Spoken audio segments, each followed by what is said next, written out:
আজকের পৃথিবীতে কৃষিখাত একটি অন্যতম গুরুত্বপূর্ণ সেক্টর, যা শুধুমাত্র খাদ্য উৎপাদনই নয়, মানুষের জীবিকার অন্যতম উৎস হিসেবে কাজ করছে।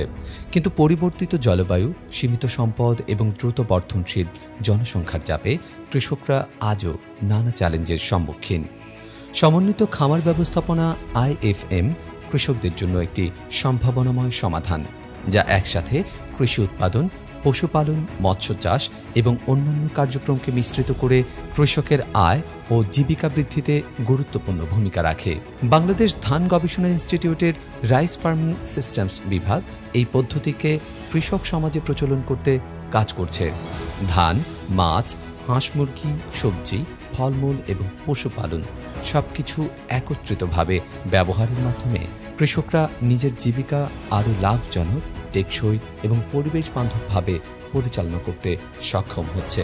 সে অনুযায়ী বাংলাদেশ ধান গবেষণা ইনস্টিটিউটের রাইস ফার্মিং সিস্টেম বিভাগের নিয়মিত কার্যক্রমের অংশ হিসেবে rice farming system site Kaliganj, গাজীপুরের স্থানীয় 10 জন প্রান্তিক ও ক্ষুদ্র কৃষকের বসতবাড়িতে বৎসরব্যাপী সবজি চাষ, ছায়াযুক্ত স্থানে আদা হলুদ চাষ, ফল গাছের ব্যবস্থাপনা, হাঁস মুরগি, কবুতর ও ছাগল পালন এবং মজা পুকুরে কচুর সাথে মাছ চাষ করা হচ্ছে। এসব কাজে নারীদের সক্রিয় অংশগ্রহণের পাশাপাশি তাদের ছেলেমেয়েরা অবসর সময়ে অংশগ্রহণ করে থাকে। এগুলো উৎপাদনের মাধ্যমে তাদের দৈনন্দিন সবজি ও আমিষের পুষ্টির চাহিদা পূরণের পাশাপাশি কৃষকরা বাড়তি আয় করে থাকে। রাইস ফার্মিং সিস্টেমস বিভাগের গবেষণা কার্যক্রমের আওতায় একজন কৃষক তার 10% বসতবাড়ির 9.5% জমিতে বছরব্যাপী সবজি চাষের মাধ্যমে 2,000 টাকা খরচ করে 6,000 টাকা পর্যন্ত লাভ করছে। এবার এক নজরে দেখা যাক রাইস ফার্মিং সিস্টেমস বিভাগের গবেষণা সিস্টেমের আওতায় একজন কৃষক তার বসতবাড়ি সহ পতিত জায়গায় চাষাবাদ ও পশুপালন করে কতটুকু লাভবান হয়েছে। 9.50% জায়গাতে বিভিন্ন ধরনের সবজি চাষ করে উৎপাদিত হয়েছে 58 কেজি প্রায়, এবং এখানে খরচ হয়েছে 2,000 টাকা, লাভ হয়েছে 6,000 টাকা। 0.5% জায়গায় আদা ও হলুদ চাষ করে 82 কেজি হলুদ ও 33 কেজি আদা উৎপাদিত হয়েছে, যার খরচ 2,000 টাকা, লাভ হয়েছে 6,000 টাকা। অর্থাৎ মোট 10% জায়গায় মোট খরচ হয়েছে 4,000 টাকা এবং লাভ হয়েছে 12,000 টাকা। এবার দেখা যাক পশুপালন ও মৎস্য পালন করে লাভবান হয়েছেন কিভাবে। বাড়ির আঙিনাতে সোনালী মুরগি, কবুতর ও ছাগল পালন করে খরচ ও লাভের পরিমাণ দেখা যাক। বাড়ির আঙিনায় সোনালী মুরগি পালন খরচ 3,500 টাকা, লাভ 19,000 টাকা। কবুতর প্রতি বছর গড়ে 50টি, লাভ 7,000 টাকা। ছাগল পালন বছর প্রতি 2টি করে বাচ্চা প্রদান সহ 800, লাভ 70,000 টাকা। 10% অগভীর পুকুর, সমন্বিত মাছ ও কচু চাষ করে খরচ হয়েছে 14,500 টাকা, লাভ 63,000 টাকা। মাছ চাষ মিশ্র কার্প, খরচ 7,000 টাকা, লাভ 15,000 টাকা। এই জমিটা আমার প্রথম খিলা পড়ে থাকতো, এই জমিটা কোনো কিছু হইতো না। এটার মধ্যে আমি গাজীপুর ধান গবেষণা থেকে পরামর্শ নিয়ে কচু করছি, কচু কইরা আমি এটার মধ্যে লাভবান হয়েছি। এটার মধ্যে 30 টাকা থেকে 60 টাকা পিস পর্যন্ত কচু বেচছি আমার 52,000 53,000 মতো বিক্রি হচ্ছে।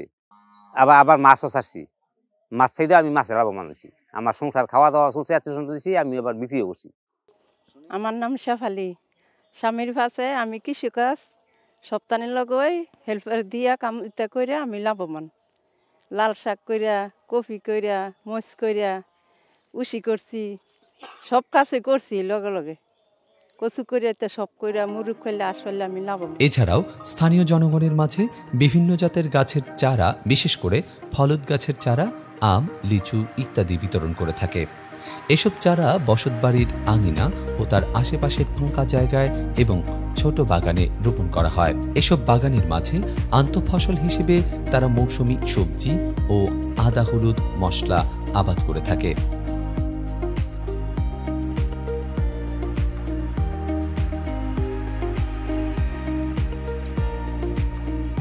প্রায় 1,20,00,000 মতো আমাদের যে কৃষক ফ্যামিলি আছে দেশে, তাদের যে হোমস্টেড এরিয়াটা যদি আমরা ইউজ করতে পারি, সেইখান থেকে একটা বড় আমরা প্রোডাক্টিভিটি সেখান থেকে আনতে পারি। সেই হিসাবে আমাদের এখানে 12 জন আমাদের কৃষক আছে, যে কৃষকের সাথে হোলিস্টিক অ্যাপ্রোচে আমরা কাজ করি। অর্থ হচ্ছে কৃষকের যে রিসোর্স আছে তার হোমস্টেড এরিয়াতে, সেই রিসোর্সটাকে আমরা ম্যাক্সিমাইজেশন এবং মোবিলাইজ করে তার প্রোডাক্টিভিটি বাড়াই। এখানে আমরা যে কাজগুলি করে থাকি, একজন মার্জিনাল কৃষক অথবা ল্যান্ডলেস কৃষক, তার হয়তো জমি নাই, তার একটা বাড়ি আছে, তার বাড়ির পাশে একটু জায়গা আছে, সেই জায়গাটাকে আমরা ইউজ করি। সেখানে হয়তো আমরা ফলের গাছ দিচ্ছি রাউন্ড দ্য ইয়ারে যাতে ফল খেতে পারে, সেখানে রাউন্ড দ্য ইয়ারে তার বাড়ির পাশের যে জায়গাটা আছে ফাঁকা জায়গাটা, সেইখানে আমরা এই সবজি চাষের আওতায় নিয়ে আসছি। কৃষক ভাই আপনারা দেখতেছেন যে তারা এখন সারা বছরই এক একটা বেডে এক এক সময়ে এক এক ধরনের সবজি তারা উৎপাদন করতেছে। এইটাতে আমরা দেখছি, আমরা এখানে কাজটা করার আগে কিন্তু আমরা একটা বেজলাইন করে নেই যে কৃষকের আগে কি ছিল, আমি কাজ করতেছি, এরপরে তার ইমপ্রুভমেন্টটা কী হয়েছে, যাতে আমরা কম্পেয়ার করতে পারি।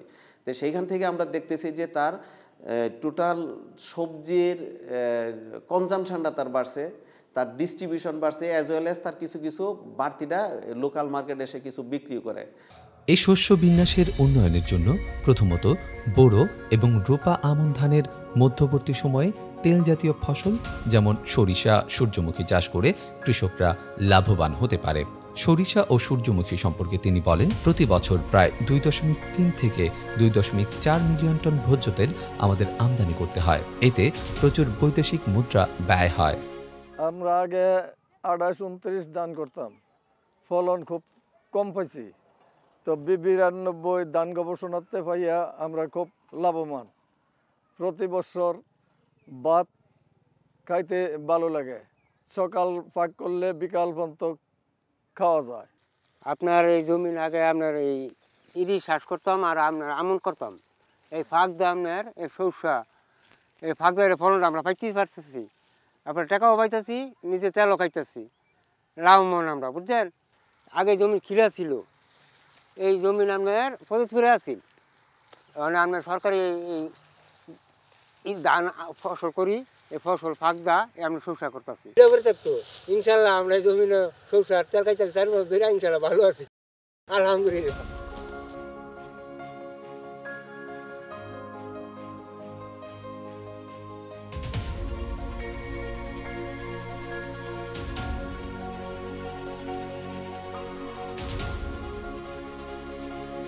এভাবে সমন্বিত খামার ব্যবস্থাপনার মাধ্যমে কৃষকের জীবনমান উন্নত করতে সহায়তা করছে ব্রিড রাইস ফার্মিং সিস্টেম বিভাগ।